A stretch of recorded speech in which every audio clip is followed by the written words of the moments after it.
सरगुजा में चुनावी सरगर्मियां भी अब तेज हो चुकी हैं। बीजेपी कांग्रेस में बयानों के तीर चल रहे हैं।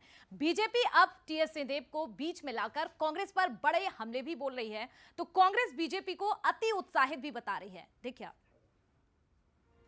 छत्तीसगढ़ राज्य बनने के बाद से सरगुजा बीजेपी का गढ़ बना हुआ है।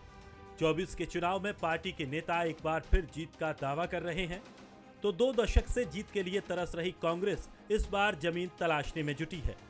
नेता बड़े बड़े दावे कर रहे हैं, तो वहीं बीजेपी कांग्रेस को मुद्दा विहीन बता रही है।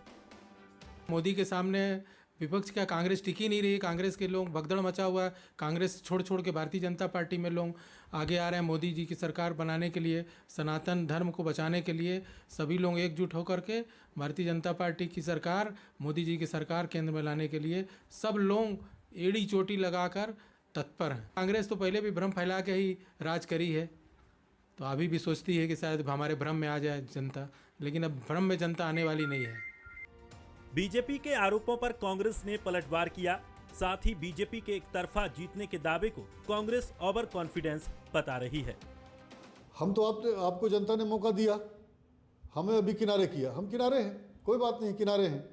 अभी लोकसभा में फिर हम आपको दिखा देंगे, आपको समझ में आ जाएगा कि कौन गायब है और कौन सामने है। उस वक्त क्या जवाब देंगे आप अभी तो जब आप जीत के आए हैं, आप तो जनता के लिए कुछ करके दिखाइए। आपने महतारी बंधन में बेवकूफ़ बनाया पूरी महिलाओं को, तो आप अपने चीज़ों को देखिए पहले कि आप बोल क्या रहे हैं और धरातल में आप कर क्या रहे हैं। उसका नतीजा आपको लोकसभा में दिखने वाला है। 2018 के विधानसभा चुनाव में सरगुजा संभाग की सभी 14 सीटों पर कांग्रेस ने जीत का परचम लहराया था, लेकिन 2023 के इलेक्शन में एक भी सीट जीतने में सफलता नहीं मिली।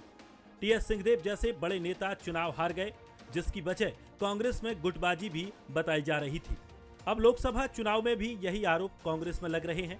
बड़े नेता भी अब तक सरगुजा में दिखाई नहीं दे रहे। ऐसे में 24 की लड़ाई में कांग्रेस की नैया कैसे पार लगेगी, ये देखना दिलचस्प होगा। रोशन सोनी, बंसल न्यूज, सरगुजा। और चलिए आगे।